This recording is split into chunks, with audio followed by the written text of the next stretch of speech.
Hey YouTube, welcome to another episode. So we're back with a torch or flashlight review today. So what we've got here is a Maglite. It's a 6D Maglite. Now you may ask, in 2025, why on earth would you want a 6D Maglite? You know, it's huge. Look at it, it hardly fits on the screen. So it's an ML300L.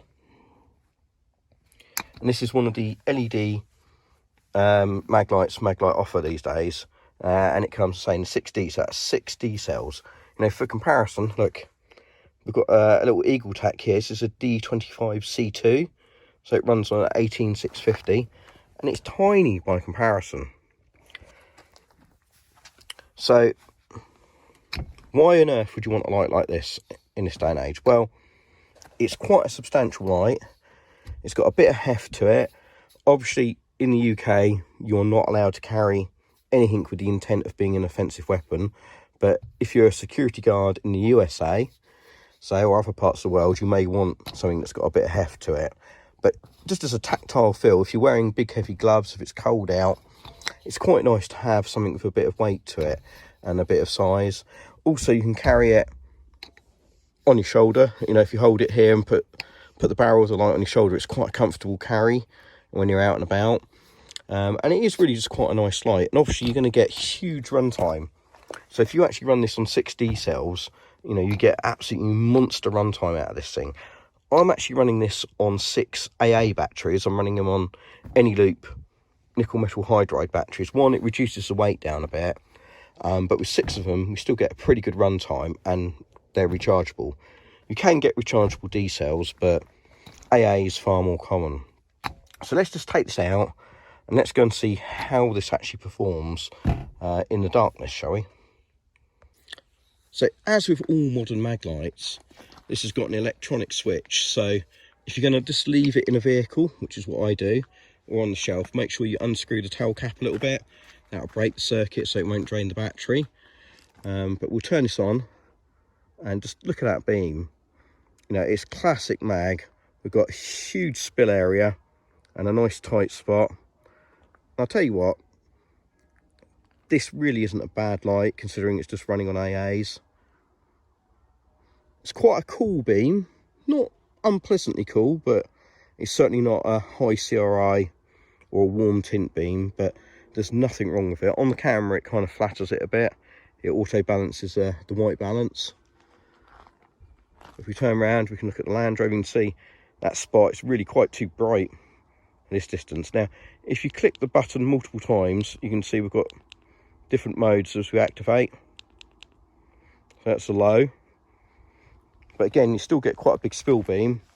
So if we just get up closer, you can see there's a spill.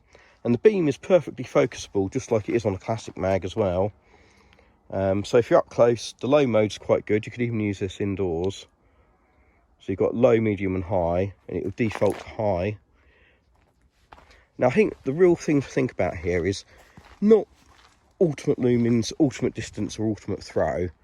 Is we all know you can buy a night core, you can buy an O-light, you can buy lots of cheap Chinese lights which cost way less than a Maglite, or say similar money, that could put out 1,000 lumens, 2,000 lumens, 5,000 lumens, and potentially have better throw figures. It's about what amount of light do you need to be usable if you actually want to use a torch or a flashlight. And I would say Mag have got this absolutely bang on. Is, you know, I can see way down the road there, probably further than what the camera actually shows, and in the other direction. You know, I think we're getting on for the best part of a quarter of a mile down to the next corner. Can't quite see that far, but you know, realistically this puts enough light out that you could drive a vehicle using the light. And the spill beam is just lovely. It's that big sort of classic sort of mag spill beam. There's a little bit of a ring just at the edge. You don't really notice it because the rest of it's a smooth spill, and then you get that nice central spot. And so you can light a vehicle up really, really well. And it's going back to that point of reinforcing of how much light do you really need from a torch. And I think Maglite actually do that really well.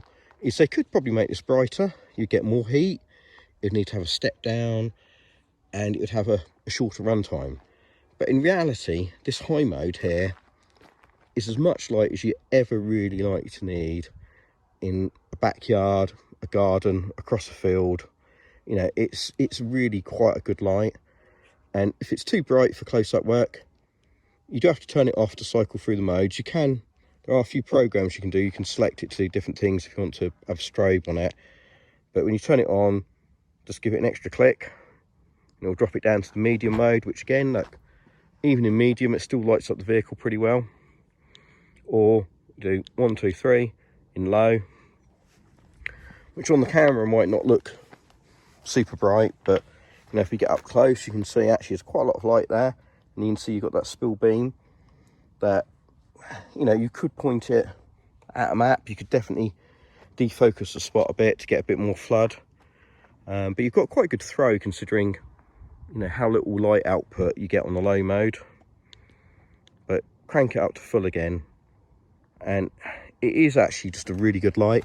Now obviously you can get the Maglite in smaller versions. I think they were 5D, I think you can get a 4D, a 3D, and even a 2, which is all great. Essentially what you're probably trading off is ultimate runtime, not necessarily output on any of them. But as you can see, look, we can easily light up the hedgerow over there, under those trees, across the field. I can see there's a tree way out there, which, you know, you just wouldn't be able to see otherwise. You know, this is a good, very usable light, and it doesn't cost the earth. In North America, these are quite easy to get hold of still. In the UK, a little bit more challenging. I actually bought this from Amazon.com. So if you're interested in Maglites, don't look at .co.uk.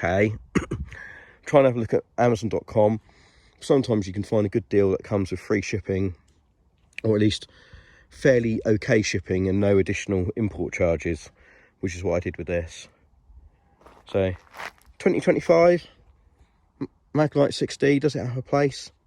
Yeah, I reckon it does, which is why it lives in the Land Rover. I've got the actual mag brackets in here. It clips in on the bulkhead at the back behind the seats.